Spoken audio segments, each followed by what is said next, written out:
MDH chana masala.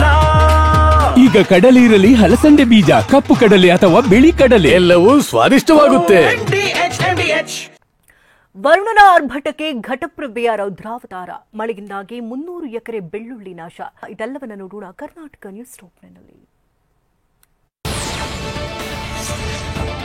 ಪಶ್ಚಿಮ ಘಟ್ಟದಲ್ಲಿ ಭಾರೀ ಮಳೆ ಆಗ್ತಿದ್ದು, ಬೆಳಗಾವಿ ಜಿಲ್ಲೆ ಹುಕ್ಕೇರಿ ತಾಲೂಕಿನ ಹಿಡಕಲ್ ಡ್ಯಾಂನಿಂದ 35,000 ಕ್ಯೂಸೆಕ್ ನೀರು ಬಿಡುಗಡೆ ಮಾಡಲಾಗಿದೆ. ಜೊತೆಗೆ ಮಾರ್ಕಂಡೇಯ, ಹಿರಣ್ಯಕೇಶಿ ನದಿಗಳು ಕೂಡ ಮೈದುಂಬಿ ಘಟಪ್ರಭೆಯ ಒಡಲು ಸೇರುತ್ತಿದೆ. ಹೀಗಾಗಿ ಘಟಪ್ರಭೆಯ ಭೋರ್ಗರೆತ ಹೆಚ್ಚಾಗಿದ್ದು, ಗೋಕಾಕ್ನ ಉಪ್ಪಾರಪೇಟೆ, ಕುಂಬಾರನಗರ, ಗುರುವಾರಪೇಟೆ, ಧನಪೇಟೆ, ಮಟನ್ ಮಾರ್ಕೆಟ್ಗೆ ನೀರು ನುಗ್ಗಿದೆ. 120ಕ್ಕೂ ಹೆಚ್ಚು ಮನೆಗಳು, ಅಂಗಡಿಗಳಿಗೆ ಘಟಪ್ರಭಾ ನೀರು ಹೊಕ್ಕಿದೆ.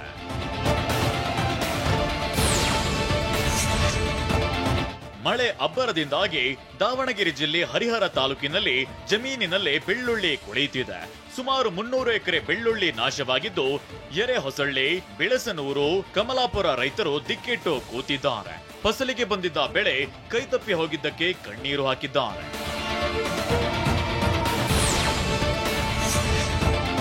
ಗದಗ ಜಿಲ್ಲೆಯಲ್ಲಿ ಕಟಾವಿಗೆ ಬಂದಿದ್ದ ಹೆಸರು ಬೆಳೆ ನಾಶವಾಗಿದ್ದು, ಜಮೀನಿನಲ್ಲಿ ಮೊಳಕೆಯೊಡೆಯುತ್ತಿದೆ. 7 ತಾಲೂಕುಗಳಲ್ಲೂ ಭಾರೀ ಮಳೆಗೆ ಹೆಸರು ಬೆಳೆ ನೀರು ಪಾಲಾಗಿದೆ. ಸೂಕ್ತ ಪರಿಹಾರಕ್ಕೆ ರೈತರು ಆಗ್ರಹಿಸಿದ್ದಾರೆ.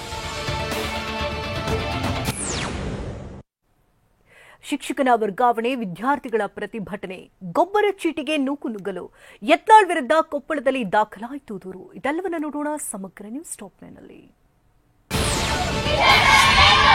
ಶಿಕ್ಷಕನ ವರ್ಗಾವಣೆ ರದ್ದುಗೊಳಿಸುವಂತೆ ಚಾಮರಾಜನಗರ ತಾಲೂಕಿನ ಹೆಗ್ಗವಾಡಿಪುರದ ಸರ್ಕಾರಿ ಕಿರಿಯ ಪ್ರಾಥಮಿಕ ಶಾಲೆಯಲ್ಲಿ ಪ್ರತಿಭಟನೆ ನಡೆಸಲಾಯಿತು. ಆಂಗ್ಲ ಭಾಷೆ ಶಿಕ್ಷಕ ಕಿಶೋರ್ ವರ್ಗಾವಣೆ ಖಂಡಿಸಿ ವಿದ್ಯಾರ್ಥಿಗಳು ಧರಣಿ ಕುಳಿತಿದ್ರು.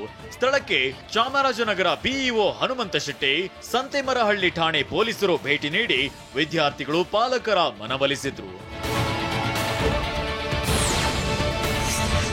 ಕೊಪ್ಪಳದ ಬಸವೇಶ್ವರ ವೃತ್ತದ ಬಳಿ ಇರುವ ಸಹಕಾರಿ ಸಂಘದ ಮುಂದೆ ರೈತರು ಗೊಬ್ಬರ ಚೀಟಿ ಪಡೆಯಲು ಕ್ಯೂ ನಿಂತಿದ್ರು. ಇಂದು ನೀಡಲಾಗುವ ಗೊಬ್ಬರಕ್ಕೆ ನಿನ್ನೆಯೇ ಬಂದು ಸಾಲುಗಟ್ಟಿ ನಿಂತಿದ್ದ ಸಾವಿರಾರು ರೈತರು ಚೀಟಿ ಪಡೆಯಲು ಹರಸಾಹಸ ಪಟ್ಟಿದ್ದಾರೆ. ಈ ವೇಳೆ ಪೊಲೀಸರ ಜೊತೆ ರೈತರ ತಳ್ಳಾಟ ನೂಕಾಟವೂ ನಡೆಯಿತು. ಸ್ಥಳಕ್ಕೆ ಎಸ್ಪಿ ಬಂದ್ರು ಪರಿಸ್ಥಿತಿ ನಿಭಾಯಿಸಲು ಪರದಾಡಬೇಕಾಯಿತು. ಮುಸ್ಲಿಂ ಯುವತಿಯನ್ನ ಮದುವೆಯಾದ್ರೆ 5 ಲಕ್ಷ ಕೊಡುವುದಾಗಿ ಹೇಳಿಕೆ ನೀಡಿದ್ದ ಯತ್ನಾಳ್ ವಿರುದ್ಧ ಬೆಂಗಳೂರಿನ ನಿವಾಸಿ ಅಬ್ದುಲ್ ರಜಾಕ್ ಕೊಪ್ಪಳ ನಗರ ಠಾಣೆಗೆ ದೂರು ನೀಡಿದ್ದಾರೆ.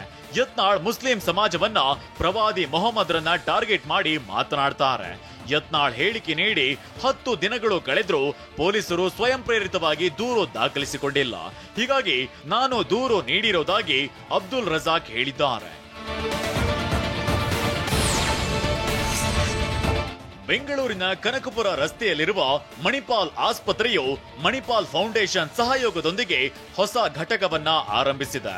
ಕೆಲ ಸಮುದಾಯದ ಸಬಲೀಕರಣಕ್ಕಾಗಿ ಆರೋಗ್ಯ ಸೇವೆ ಒದಗಿಸಲು ಮುಂದಾಗಿರುವ ಮಣಿಪಾಲ್ ಫೌಂಡೇಶನ್ 30 ವಸತಿ ಅಪಾರ್ಟ್ಮೆಂಟ್ಗಳಲ್ಲಿ ಕಾರ್ಯನಿರ್ವಹಿಸುವ ಸಿಬ್ಬಂದಿಗೆ ಉಚಿತವಾಗಿ ಶಸ್ತ್ರಚಿಕಿತ್ಸೆ ಮಾಡಲಿದೆ. ಗುಣಮಟ್ಟದ ಆರೈಕೆ ಮತ್ತು ಕಾರ್ಪೊರೇಟ್ ಆಸ್ಪತ್ರೆಯ ಅನುಭವವನ್ನ ಒದಗಿಸುತ್ತಿದ್ದೇವೆ ಅಂತ ಮಣಿಪಾಲ್ ಆಸ್ಪತ್ರೆಗಳ ಸಮೂಹದ ಮುಖ್ಯ ಕಾರ್ಯನಿರ್ವಹಣಾ ಅಧಿಕಾರಿ ಶ್ರೀ ಕಾರ್ತಿಕ್ ರಾಜಗೋಪಾಲ್ ತಿಳಿಸಿದ್ದಾರೆ. ಮೈಸೂರು ಜಿಲ್ಲೆ ಎಚ್ಡಿ ಕೋಟೆ ತಾಲೂಕು ಡಿಬಿ ಕುಪ್ಪೆ ವಡಕನಮಾಳ ಗ್ರಾಮದಲ್ಲಿ ತಾಯಿಯಿಂದ ದೂರವಾಗಿದ್ದ ಆನೆ ಮರಿಯನ್ನ ರಕ್ಷಣೆ ಮಾಡಲಾಯಿತು. ಜಮೀನೊಂದರಲ್ಲಿ ಸುಮಾರು 2 ತಿಂಗಳ ಆನೆ ಮರಿಯೊಂದು ಹಸಿವಿನಿಂದ ಬಳಲುತ್ತಿತ್ತು.